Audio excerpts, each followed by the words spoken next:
জোচেফৰ পুত্ৰৰ যোগেদি কেইটা ফয়দৰ উৎপত্তি হ'ল?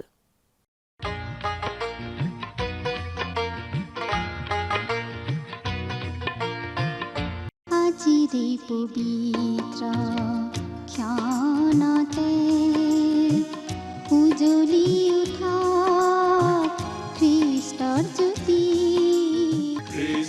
জ্যোতি গ্ৰহণ কৰাই ভক্তি বচন এই মাথোন আমাৰ মিনতি গ্ৰহণ কৰাই ভক্তি বচন এই মাথোন আমাৰ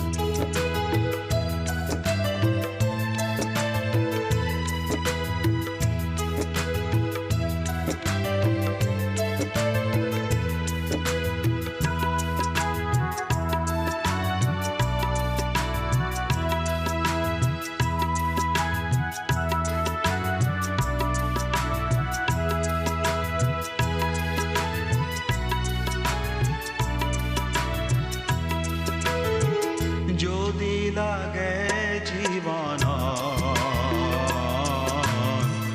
পৰিপূৰ্ণতা যদি লাগে জীৱনৰ পৰিপূৰ্ণতা প্ৰভু যীশুৰ কাষলে আহা প্ৰভু যীশুৰ কাষলে আহা প্ৰভু যীশুৰ কাষলে আহা প্ৰভু যীশুৰ কাষলে আহা কেৱল তেওঁতে ভৰসা কৰি তুমি ঈশ্বৰৰ সন্তান হবা কেৱল তেওঁতে ভৰসা কৰি তুমি ঈশ্বৰৰ সন্তান হবা যদি লাগে জীৱন পৰিপূৰ্ণতা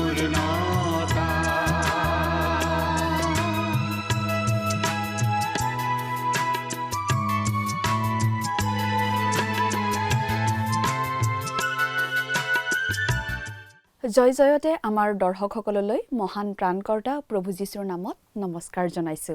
এই ভক্তিবচন অনুষ্ঠানৰ যোগেৰে আপোনালোকক লগ পাই নথৈ আনন্দিত হৈছো। এই ভক্তিবচন অনুষ্ঠান হৈছে ধাৰাবাহিক বাইবেল অধ্যয়নৰ অসমীয়া অনুষ্ঠান।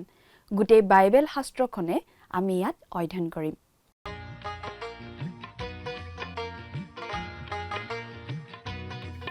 প্ৰিয় দৰ্শক, যোৱা অনুষ্ঠানত আদি পুস্তক ৪৭ নম্বৰ অধ্যায়ৰ ওপৰত আলোচনা কৰা হৈছিল।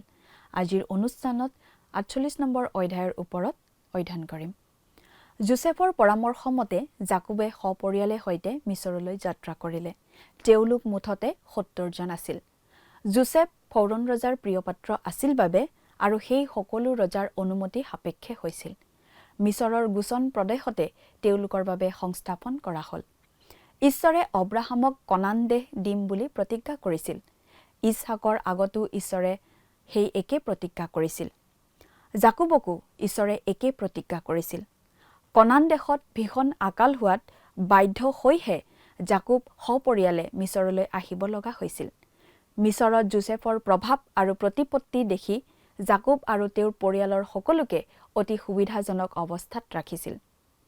চাবলৈ গ'লে কনান দেশতকৈ বেছি সুবিধাজনক অৱস্থা তেওঁলোকৰ হৈছিল মিছৰ দেশত। কিন্তু মিছৰ দেশত তেওঁলোকে থকাটো ঈশ্বৰৰ পৰিকল্পনা নাছিল আৰু কনান দেশে আছিল ঈশ্বৰে প্ৰতিজ্ঞা কৰা দেশ। মিছৰত জাকুবৰ ১৭ বছৰ পাৰ হ'ল। ১৪৭ বছৰ বয়সীয়া জাকুবে বুজি পাইছিল যে তেওঁলোক সোনকালে কনানলৈ উভতি যোৱাৰ সম্ভাৱনা নাই, অৰ্থাৎ মিছৰ দেশতে তেওঁৰ মৃত্যু হ'ব বুলি তেওঁ বুজিছিল।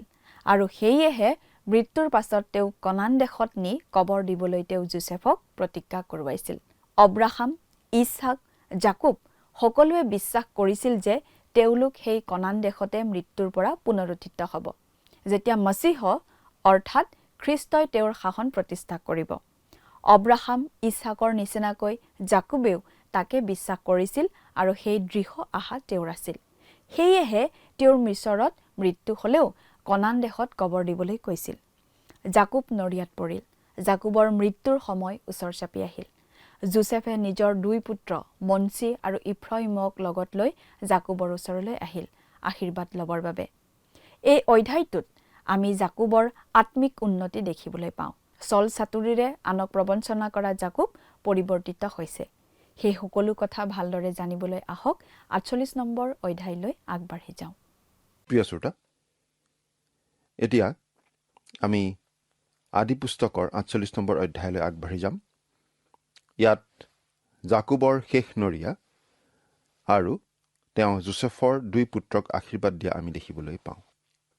ইব্ৰী পুস্তকৰ 11 নম্বৰ অধ্যায়ৰ 21 নম্বৰ পদত আমি এই বুলি পঢ়িবলৈ পাওঁ, বিশ্বাসৰ গুণে জাকুবে মৰণকালত যোছেফৰ পুত্ৰ দুজনৰ প্ৰতিজনক আশীৰ্বাদ কৰিলে আৰু নিজ লাখুটিৰ মূৰত ভৰ দি ভজনাও কৰিলে। এই অধ্যায়ত জাকুবৰ আত্মিক পৰিপক্কতাৰ আৰু প্ৰমাণ আমি দেখিবলৈ পাওঁ। তেওঁৰ প্ৰাথমিক অৱস্থাৰ পৰা তেওঁ বহু দূৰ আগবাঢ়ি আহিল। তেওঁৰ শেষ অৱস্থাত প্ৰকাশ পোৱা তেওঁৰ আত্মিক গুণবোৰ তেওঁৰ প্ৰথম অৱস্থাত প্ৰকাশ পোৱা হ'লে কিমান ভাল আছিল। ই একেদিনাই প্ৰকাশ পোৱা কোনো চমকপ্ৰদ পৰিৱৰ্তন নহয়, কিন্তু ইয়াক আত্মিকভাৱে খোজ কঢ়া বুলি কোৱা হয়। ডেকা অৱস্থাত জাকুবৰ পুৰণি প্ৰকৃতি বৰ বেছি আছিল। তেওঁৰ বৃদ্ধ অৱস্থাতহে নতুন প্ৰকৃতি প্ৰকাশ পাই উঠিছিল। এহাল দম্পতীয়ে এটা উপাসনাৰ অন্তত আগবাঢ়ি আহোঁতে সোধা হৈছিল তেওঁলোকে কি সিদ্ধান্ত লৈছে। তেওঁলোকে কৈছিল তেওঁলোকে ঈশ্বৰে তেওঁলোকক দিব খোজা সকলোখিনি পাব বিচাৰে। কিন্তু তেওঁলোক তেনেদৰে প্ৰতি দেওবাৰে গীৰ্জাৰ শেষত সন্মুখলৈ আগবাঢ়ি আহে। তেওঁলোকে ভাবিছিল তেওঁলোকে এক মুহূৰ্ততেই কিবা এটা অভিজ্ঞতা লাভ কৰিব, যাৰ দ্বাৰা তেওঁলোক পূৰ্ণ বয়স্ক খ্ৰীষ্টিয়ান হৈ পৰিব। কিন্তু আমাক আমাৰ প্ৰভু আৰু ত্ৰাণকৰ্তা যীশুখ্ৰীষ্টৰ জ্ঞান আৰু অনুগ্ৰহত বৃদ্ধি পাবলৈ কোৱা হৈছে। 2 পিতৰ 3 নম্বৰ অধ্যায়ৰ 18 নম্বৰ পদ। জাকুবত আমি দেখিলোঁ যে আত্মাৰ ফলবোৰ প্ৰকাশ পাবলৈ আমি অপেক্ষা কৰিব লাগিব। কিন্তু আমাৰ জীৱনত থকা বৃদ্ধিৰ সম্ভাৱনীয়তা আৰু এইটো ঘটিবলৈ দিবলৈ ঈশ্বৰৰ যি ধৈৰ্য, তাৰ বাবে আমি ঈশ্বৰক ধন্যবাদ দিয়া উচিত। আমাৰ নিচিনাকৈ তেওঁ যে জোৰকৈ হস্তক্ষেপ কৰি বৃদ্ধি ঘটাবলৈ চেষ্টা নকৰে, তাৰ বাবেও তেওঁক ধন্যবাদ। ঈশ্বৰে অতি ধৈৰ্যেৰে জাকুবৰ লগত ব্যৱহাৰ কৰিছিল আৰু তেওঁ আপোনাৰ মোৰ লগতো ধৈৰ্যেৰে কাম কৰিব। এতিয়া বাইবেলৰ পৰা পাঠ কৰি দিম। আদি পুস্তকৰ 48 নম্বৰ অধ্যায়ৰ 1 নম্বৰ পদৰ পৰা 3 নম্বৰ পদলৈকে পঢ়িম। এইবোৰ ঘটনাৰ পাছত কোনোৱে যোছেফক ক'লে, চোৱা, তোমাৰ পিতৃ নৰিয়া পৰিছে। তাতে তেওঁ তেওঁৰ 2জন পুত্ৰ মনচি আৰু ইফ্ৰাইমক লগত লৈ গ'ল। পাছে কোনোৱে জাকুবক ক'লে, চাওক, আপোনাৰ পুত্ৰ যোছেফ আপোনাৰ ওচৰলৈ আহিছে। তেতিয়া ইছৰাইলে বল দি শয্যাত উঠি বহিল। পাছে জাকুবে যোছেফক ক'লে, সৰ্বশক্তিমান ঈশ্বৰে কনান দেশৰ লুজত মোক দৰ্শন দিলে। এই বৃদ্ধজনৰ হৃদয় কেনে আনন্দ উত্তেজনাৰে ভৰি পৰিছিল আপুনি কল্পনা কৰিব পাৰেনে? তেওঁৰ প্ৰিয় পুত্ৰ যোছেফ আহিছে, তেওঁৰ 2 কোমলীয়া পুত্ৰক লগত লৈ। জাকুবে কেতিয়াও আৰু যোছেফক দেখা নাপাব বুলি ভাবিছিল, কাৰণ তেওঁৰ মৃত্যু ঘটা বুলি তেওঁ ভাবিছিল। কিন্তু তেওঁ যোছেফক মিছৰৰ এই উচ্চ পদত অধিষ্ঠিত হোৱা দেখিছিল আৰু যোছেফৰ জীৱনত ঈশ্বৰে কেনেদৰে কাৰ্য কৰি আছিল সেইটো বুজি পাইছিল। জাকুব মিছৰত এতিয়া 17 বছৰ কাল থাকিল। তেওঁ বৃদ্ধ আৰু মৃত্যুৰ দুৱাৰদলিত, কিন্তু তেওঁ শক্তি গোটাই বিচনাৰ কাষত বহিল।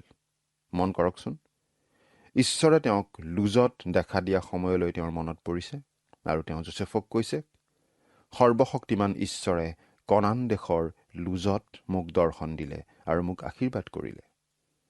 জাকুব বহুদূৰ আগবাঢ়ি আহিল। আমি এতিয়া জাকুবৰ বিশ্বাস দেখিবলৈ পাইছোঁ। এতিয়া তেওঁ ঈশ্বৰত ভৰসা ৰাখিব ধৰিছে। তেওঁ নিজৰ বিষয় লৈ একো আপত্তি নকৰা হৈছে।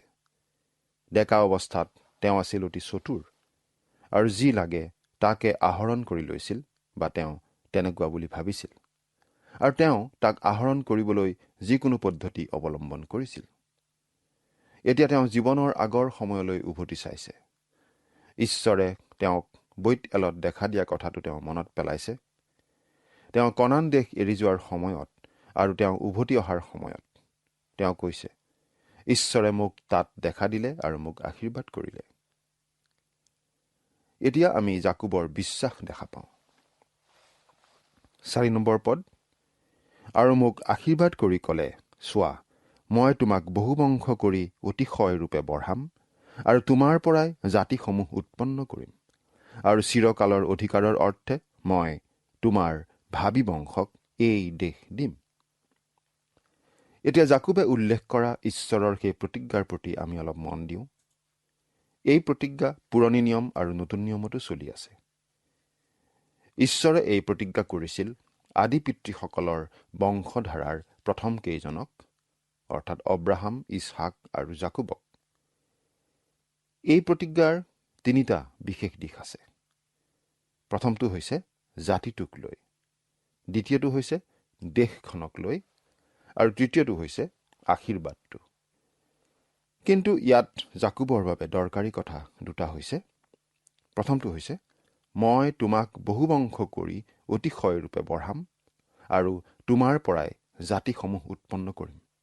আৰু দ্বিতীয়টো হৈছে, চিৰকালৰ অধিকাৰৰ অৰ্থে মই তোমাৰ ভাবি বংশক এই দেশ দিম। চুক্তিটোৰ 3য় অংশটো আপোনাৰ মোৰ বাবে দৰকাৰী। সেইটো হৈছে, তোমাতেই পৃথিৱীৰ জাতিসমূহ আশীৰ্বাদ প্ৰাপ্ত হ'ব।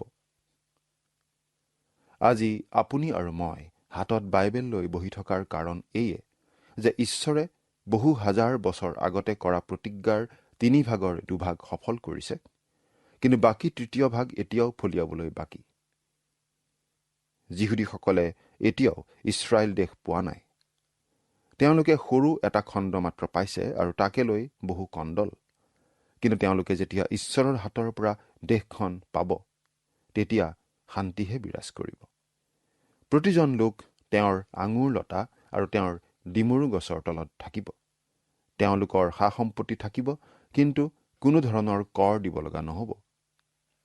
সেই সময় খ্ৰীষ্টৰ 1000 বছৰীয়া শাসনৰ সময়তেই হ'ব।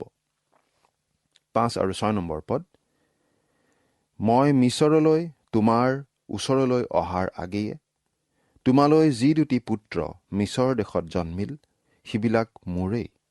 ৰুবেন আৰু চিমিয়নৰ দৰে ইফ্ৰইম আৰু মনচি মোৰেই হ'ব। আৰু সিবিলাকৰ পাছত তোমালৈ যিবিলাক জন্ম হ'ব, সেইবিলাক হ'লে তোমাৰ হ'ব। আৰু সেই 2জন ভায়েক ককায়েকৰ নাম অনুসাৰেই সিবিলাকৰ অধিকাৰত সিবিলাক প্ৰখ্যাত হ'ব। এই নাতি 2জন অৰ্থাৎ যোছেফৰ পুত্ৰ 2জনৰ পৰা 2টা ফৈদ হ'বগৈ। কোনোবাই হয়তো ভাবিব যে ইছৰাইলৰ 13টা ফৈদ, কাৰণ 12জন পুত্ৰ, আৰু যোছেফৰ পুতেক 2জনো একোটা ফৈদ হ'ব। যোছেফৰ ফৈদ নাই, কিন্তু মনচি আৰু ইফ্ৰইমৰহে ফৈদ আছে। গতিকে যিকোনো মানুহে হিচাপ কৰি যোছেফৰ বাহিৰে 11জন পুত্ৰ আৰু যোছেফৰ 2 পুত্ৰ, মুঠতে ইছৰাইলৰ 13টা ফৈদ পাব। কিন্তু বাইবেলত 12টা ফৈদ বুলিহে হিচাপ দিয়া হৈছে। কিয় বাৰু? আচলতে লেবীৰ বংশটোক এটা ফৈদ বুলি ধৰা নহয়। তেওঁলোক হ'ল মহাপুৰোহিতৰ বংশ। তেওঁলোকক কোনো মাটি বা অঞ্চল দিয়া হোৱা নাছিল, কিন্তু আন ফৈদবিলাকৰ মাজত পুৰোহিত হিচাপে সিঁচৰতি হৈ পৰিছিল। গতিকে তেওঁলোকক এটা ফৈদ বুলি ধৰা নহয়। আপুনি হয়তো অলপ ভাবিব পাৰে, এইটো অলপ বেকাবেকি ধৰণৰ হিচাপ, কিন্তু এই হিচাপ আমি কৰা নাই। ঈশ্বৰৰ বাক্যতহে এনেদৰে হিচাপটো দিয়া হৈছে। ঈশ্বৰে এইটো এনেদৰেই হোৱাটো বিচাৰিছে আৰু ঈশ্বৰে এনেদৰেই নিৰ্ধাৰণ কৰি ৰাখিছে। ইফ্ৰাইম আৰু মনচিৰ বয়স 17 বছৰতকৈ অধিক, কাৰণ তেওঁলোকৰ জন্ম হৈছিল জাকুব মিছৰলৈ অহাৰ আগতেই। সিহঁত প্ৰত্যেকেই একোটা ফৈদ হ'ব। মন কৰক যে জাকুবৰ মনত পৰিছে তেওঁৰ মৰমৰ ভাৰ্যা যোচেফৰ মাক ৰাহেললৈ। 7 নম্বৰ পদ, মোৰ কথাত হ'লে পদ্দনৰ পৰা মই অহা কালত কনান দেশত ইফ্ৰাত পাবলৈ কিছু বাট থাকোঁতেই ৰাহেল বাটতে মোৰ গুৰিত মৰিল, আৰু মই সেই ঠাইতে ইফ্ৰাত অৰ্থাৎ বৈতলেহেমলৈ যোৱা বাটৰ কাষৰতে মই তেওঁক মৈদাম দিলোঁ। প্ৰিয় শ্ৰোতা, যেতিয়া আমি অ' লিটল টাউন অৱ বেথলেহেম গীতটো গাওঁ, তেতিয়া আমাৰ মনত পৰে যীশুৰ জন্মৰ কথা। কিন্তু জাকুবে যদি আমাৰ এই গীতটো শুনিলেহেঁতেন, তেনেহ'লে বেছিকৈ তেওঁৰ মৰমৰ সুন্দৰী ৰাহেলৰ মৃত্যুৰ কথাই মনত পেলালেহেঁতেন। এতিয়া তেওঁ মৃত্যুশয্যাত পৰি আছে, আৰু তেওঁৰ মনটো উৰি গৈছে ৰাহেলক কবৰ দিয়া সেই ঠাইলৈ। সেইটো আছিল তেওঁৰ বাবে হৃদয় বিদাৰক ঘটনা। 8 আৰু 9 নম্বৰ পদ, পাছে ইছৰাইলে যোচেফৰ পুত্ৰ দুজনক দেখি সুধিলে, ইবিলাক কোন? তাতে যোচেফে তেওঁৰ বাপেকক ক'লে, ঈশ্বৰে মোক ইয়াত দিয়া ইবিলাকেই মোৰ পুত্ৰ। তেওঁ ক'লে, বিনয় কৰোঁ, সিবিলাকক মোৰ ওচৰলৈ আনা, মই সিবিলাকক আশীৰ্বাদ দিওঁ। আপুনি বাৰু মন কৰিছেনে? ইছহাক আৰু জাকুব দুয়ো বৃদ্ধ সময়ত চকুৰে দেখাত অসুবিধা পাইছিল। সূৰ্যৰ প্ৰখৰ ৰ'দৰ বাবেই এনেকুৱা হ'ব পাৰে। আজিও সেই অঞ্চলত মানুহৰ যথেষ্ট চকুৰ ৰোগ হোৱা দেখা যায়। বৃদ্ধ লোকসকলৰ চকুৰ দৃষ্টিশক্তি কমি যোৱা আজিও দেখা যায়। জাকুবে যোচেফৰ ল'ৰা দুজন চিনি পোৱা নাছিল। 10 নম্বৰ পদ, তেতিয়া ইছৰাইলে বৃদ্ধ হোৱাৰ কাৰণে চকু দুৰ্বল হোৱাত মনিব নোৱাৰিলে। পাছে যোচেফে সিবিলাকক তেওঁৰ ওচৰলৈ নিলত তেওঁ সিবিলাকক চুমা খালে আৰু সাবত মাৰি ধৰিলে। ল'ৰা দুটাই কিজানি অলপ অস্বস্তি পাইছিল তেওঁলোকৰ ককাকে দেখুওৱা তেনেকুৱা মৰমত। 12 আৰু 13 নম্বৰ পদ, আৰু ইছৰাইলে যোচেফক ক'লে, মই ভাবিছিলোঁ তোমাৰ মুখকেই মই দেখিবলৈ নেপাম, কিন্তু চোৱা, ঈশ্বৰে মোক তোমাৰ সন্তানকো দেখুৱালে। তেতিয়া যোচেফে তেওঁৰ আঁঠু দুটাৰ মাজৰ পৰা সিবিলাকক উলিয়াই মাটিত মুখ দি প্ৰণিপাত কৰিলে। ল'ৰা দুটাই ককাকে মৰম দেখুৱাই থাকোঁতে আঁতৰি যাব বিচাৰিছিল যেন আমাৰ লাগে। 13 নম্বৰ পদ, আৰু যোচেফে সিবিলাক দুয়োকো লৈ ইফ্ৰইমক তেওঁৰ সোঁ হাতেৰে ধৰি ইছৰাইলৰ বাওঁ হাতলৈ, আৰু মনচিক তেওঁৰ বাওঁ হাতেৰে ধৰি ইছৰাইলৰ সোঁ হাতলৈ এইদৰে বাপেকৰ ওচৰলৈ নিলে। যোচেফে ল'ৰা দুটাক ককাকৰ ওচৰলৈ আনিছে যাতে তেওঁ সিহঁতক আশীৰ্বাদ কৰে। যিজনেই ইছৰাইলৰ সন্মুখত সোঁহাতে থিয় দিব তেওঁ আচলতে অগ্ৰাধিকাৰ পোৱাজন হ'ব। 14 নম্বৰ পদ, কিন্তু ইছৰাইলে তেওঁৰ সোঁহাত মেলি ইফ্ৰইমৰ সৰুটোৰ মূৰত আৰু বাওঁ হাত মনচিৰ মূৰত দিলে। তেওঁ বুজি বাজি হাত দিলে, কিয়নো মনচি জ্যেষ্ঠ পুত্ৰ। ইফ্ৰাইম মনচিৰ ওপৰত নেতা হ'ব। আমি পাছলৈ দেখিবলৈ পাম যে অৰণ্য যাত্ৰাৰ সময়ত মনচিৰ ফৈদে ইফ্ৰাইমৰ ফৈদৰ পতাকাৰ তলত যাত্ৰা কৰিছিল, গণনা পুস্তকত লিখিত বিৱৰণী মতে। যিহুচোৱা এই ইফ্ৰাইমৰ ফৈদৰেই, আৰু এই ফৈদৰ পৰাই বহু ডাঙৰ ডাঙৰ লোক ওলাইছিল। এই ফৈদটো অগ্ৰাধিকাৰ পোৱা ফৈদ যে হৈছিল তাত অলপো সন্দেহ নাই। ইয়াত আচলতে কি ঘটিছে আপুনি মন কৰিছেনে? জাকুবে খুব ভালদৰে দেখা নাপালেও যোচেফে কি কৰিছে সেইটো তেওঁ দেখা পাইছিল। যোচেফে ডাঙৰ পুতেকক জাকুবৰ সোঁ হাতে আৰু সৰু পুতেকক জাকুবৰ বাওঁ হাতে থিয় কৰাইছিল। কিন্তু বৃদ্ধ জাকুবে কি কৰিলে? তেওঁ হাত দুখন ইফালৰ পৰা সিফাল কৰিলে। তেওঁ সোঁ হাতখন সৰু পুতেকজনৰ মূৰতহে ৰাখিলে। তেওঁ এই কাম বাৰু কিয় কৰিলে? দুয়োটা ল'ৰাৰ প্ৰতি যে তেওঁৰ অতিশয় মৰম আছিল তাত অলপো সন্দেহ নাই। সিহঁত তেওঁৰ প্ৰিয় পুত্ৰ যোচেফৰ সন্তান। তেওঁ জানি বুজিয়েই আশীৰ্বাদটো সৰুজনক দিছে, আৰু তাৰ এটা কাৰণ এয়ে হ'ব পাৰে যে তেওঁ নিজেও সৰু আছিল আৰু তেওঁহে দেউতাকৰ পৰা আশীৰ্বাদটো পাইছিল। গতিকে তেওঁ আশীৰ্বাদটো ইয়াত সৰু সন্তানজনলৈ দি দিছে। শাস্ত্ৰত আমি এই বিশেষভাৱে মন কৰিবলগীয়া নীতিটো পাওঁ। উদাহৰণস্বৰূপে দায়ুদক নিৰ্বাচন কৰাৰ সময়তো দায়ুদ আছিল যিছয়ৰ আটাইতকৈ সৰু পুতেক। ঈশ্বৰে তেওঁক কিয় বাচিছিল? ঈশ্বৰে আপোনাৰ মোৰ বাবে এটা মহৎ আত্মিক নীতিৰ নিদৰ্শন ৰাখিছে। ঈশ্বৰে প্ৰাকৃতিক জন্মগত অৱস্থানটো গ্ৰহণ নকৰে, কেতিয়াও নকৰে। এটা নতুন জন্ম হ'বই লাগিব। গতিকে ঈশ্বৰে আমাৰ নীতি ৰীতি আদিলৈ ভ্ৰূক্ষেপ নকৰে। আমি কওঁ পৰিয়ালত জ্যেষ্ঠ সন্তানজনৰ মূল দায়িত্ব আছে, কিন্তু ঈশ্বৰে জ্যেষ্ঠ সন্তানজনকেই সদায় বাছি নলয়। অৰ্থাৎ ঈশ্বৰে প্ৰাকৃতিক মানুহজনক বাছি নলয়। অৰ্থাৎ কোনো মানুহৰ জন্মগত সামৰ্থ্যৰ বাবে ঈশ্বৰে বাছি নলয়। অৱশ্যে আমাক এই কথা কোৱা বাবে আপোনালোকে যাতে ভুল নুবুজে, ঈশ্বৰে আমাৰ প্ৰতিভা ব্যৱহাৰ কৰিব পাৰে, কিন্তু সেই প্ৰতিভা তেওঁৰ প্ৰতি উচৰ্গিত হ'ব লাগিব। যদি প্ৰতিভাৰ জোৰতেই পুনৰ জাগৰণ আহিব পাৰে, তেনেহ'লে আমাৰ মণ্ডলীসমূহত প্ৰায়বোৰতেই নিশ্চয় অলপ অলপ জাগৰণ কেতিয়াবাই ঘটিলেহেঁতেন। সকলো পিনেই খ্ৰীষ্টিয়ান প্ৰতিভা আমি নিশ্চয় দেখা পাওঁ, কিন্তু আমি পুনৰ জাগৰণ হ'লে দেখা নাপাওঁ। কিয় বাৰু? কাৰণ প্ৰতিভাবোৰ ঈশ্বৰৰ প্ৰতি উৎসৰ্গিত নহয়। প্ৰিয় শ্ৰোতা, সেই প্ৰতিভা ব্যৱহৃত হ'বলৈ হ'লে তেওঁৰ প্ৰতি বশ হ'ব লাগিব। বৃদ্ধ জাকুবে হাত দুখন ইফাল সিফাল কৰি নাতিয়েক দুজনৰ মূৰত থলে, যাতে তেওঁ সৰুজনক অগ্ৰাধিকাৰ দিব পাৰে। এতিয়া 15 নম্বৰ পদটো পঢ়ি দিম। পাছে তেওঁ যোচেফক আশীৰ্বাদ কৰি ক'লে, যি ঈশ্বৰৰ সাক্ষাতে মোৰ ওপৰ পিতৃ অব্ৰাহাম আৰু ইছহাক চলিছিল, যি ঈশ্বৰে পূৰ্বৰে পৰা আজিলৈকে মোক প্ৰতিপালন কৰি আহিছে। যি ঈশ্বৰে পূৰ্বৰে পৰা আজিলৈকে মোক প্ৰতিপালন কৰি আহিছে। প্ৰিয় শ্ৰোতা, জাকুবে এতিয়া এক আত্মিক উচ্চ পৰ্যায়ত আৰোহণ কৰা আমি নিশ্চয় দেখিবলৈ পাইছোঁ। 16 নম্বৰ পদ। যি দূতে সকলো আপদৰ পৰা মোক মুক্ত কৰিলে, তেওঁৱেই এই ল'ৰাহঁতক আশীৰ্বাদ কৰক, আৰু মোৰ নাম মোৰ ওপৰ পিতৃ অব্ৰাহাম আৰু ইছহাকৰ নাম এইবিলাকৰ দ্বাৰাই প্ৰখ্যাত হওক, আৰু এইবিলাক বাঢ়ি বাঢ়ি পৃথিৱীৰ মাজত বহু বংশ হওক। যি দূতে সকলো আপদৰ পৰা মোক মুক্ত কৰিলে, তেওঁৱেই এই ল'ৰাহঁতক আশীৰ্বাদ কৰক। তেওঁ এজন অপূৰ্ব পৰিত্ৰতাৰ বাহিৰে আন একোকে লৈ গৌৰৱ কৰা নাই। আৰু ঠিক তেওঁৰ কোৱাৰ নিচিনাকৈয়ে তেওঁলোক বাঢ়ি বাঢ়ি পৃথিৱীৰ মাজত বহু বংশ হৈ গ'ল।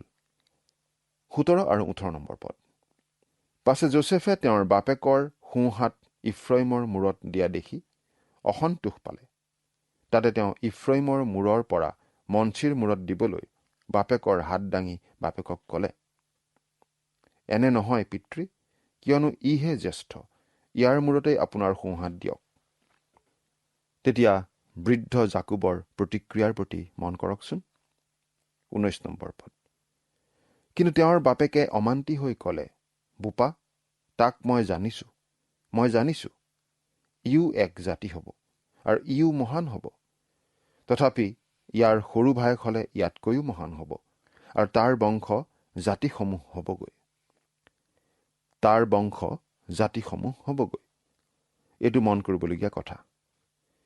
এই কথাটো যোচেফে গ্ৰহণ কৰি লোৱা উচিত, কাৰণ তেওঁ আচলতে জ্যেষ্ঠ নহয়, তেওঁ আচলতে এজন কনিষ্ঠ সন্তানহে। তথাপি আশীৰ্বাদবোৰ তেওঁৰ পুতেককহে দিয়া হৈছে।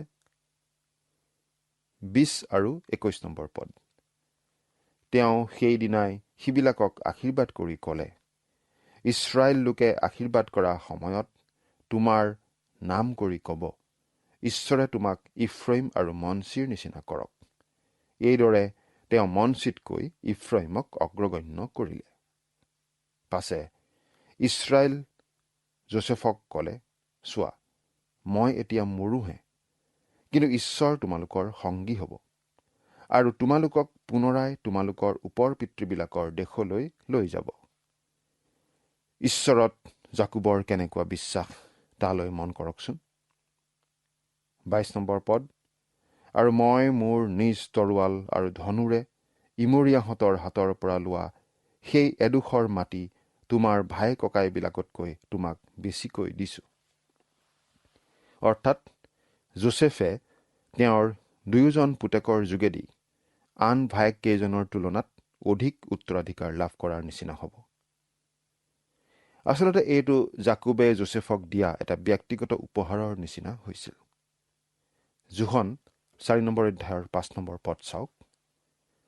চোখৰৰ ওচৰতেই যোছেফক কবৰ দিয়া হৈছিল। যোছেফৰ পৰা 2টা ফৈদ ওলোৱাত তেওঁলোকে যে অধিক মাটি পাইছিল, এই কথাটোৱে সেইটোৰ ক্ষতিপূৰণ কৰাৰ নিচিনা হ'ল।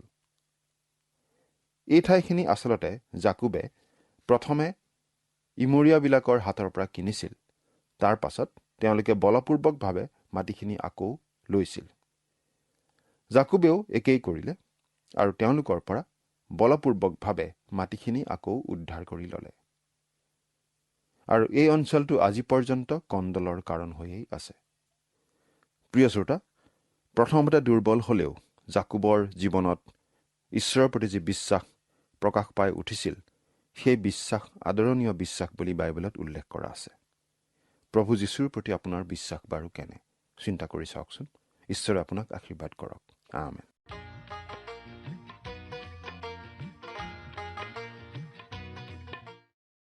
জাকুবৰ সন্তান আছিল 12 জন। সেই সন্তানৰ মাজত তেওঁৰ প্ৰিয় সন্তান যোছেফৰ 2 পুত্ৰ ইফ্ৰাইম আৰু মনচিৰ যোগেৰে ইছৰাইলৰ 2টা ফৈদ হ'ল। যোছেফৰ নামেৰে ফৈদ নহ'ল।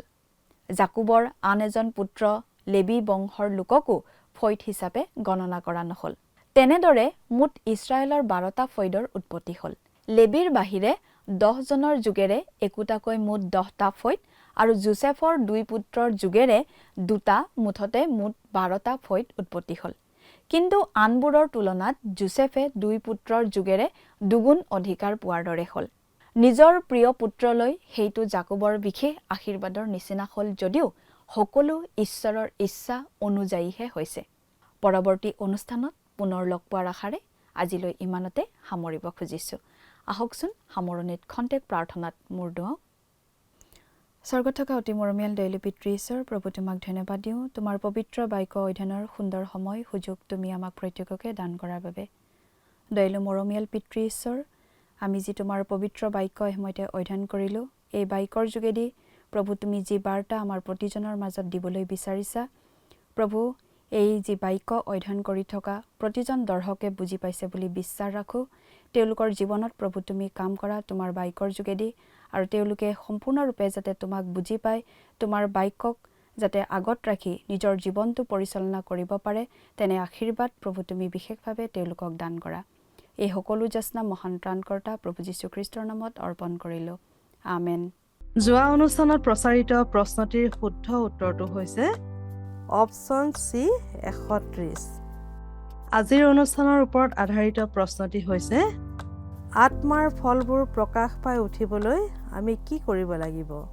অপশ্যন এ কষ্ট কৰিব লাগিব, অপশ্যন বি অপেক্ষা কৰিব লাগিব, অপশ্যন চি ধৈৰ্য ধৰিব লাগিব, অপশ্যন ডি পৰিশ্ৰম কৰিব লাগিব। প্ৰিয় দৰ্শক, আজিৰ প্ৰশ্নৰ সঠিক উত্তৰটো আজি সন্ধিয়া 6 বজাৰ আগেয়ে আপোনাৰ নাম আৰু ঠিকনাৰে সৈতে আমালৈ 7429840242 নম্বৰত SMS নাইবা হোৱাটছআপৰ যোগে প্ৰেৰণ কৰক। প্ৰিয় দৰ্শক, আপুনি যদি আমাৰ এই অনুষ্ঠানৰ যোগেদি আশীৰ্বাদপ্ৰাপ্ত হৈছে আৰু আমাৰ লগত কথা পাতিবলৈ বিচাৰিছে বা আপোনাক প্ৰাৰ্থনাৰ সহায়ো পৰামৰ্শ লাগে, তেন্তে আমালৈ 7429840242 এই নম্বৰত পোনপটীয়াকৈ ফোন কৰিব পাৰিব। ধন্যবাদ।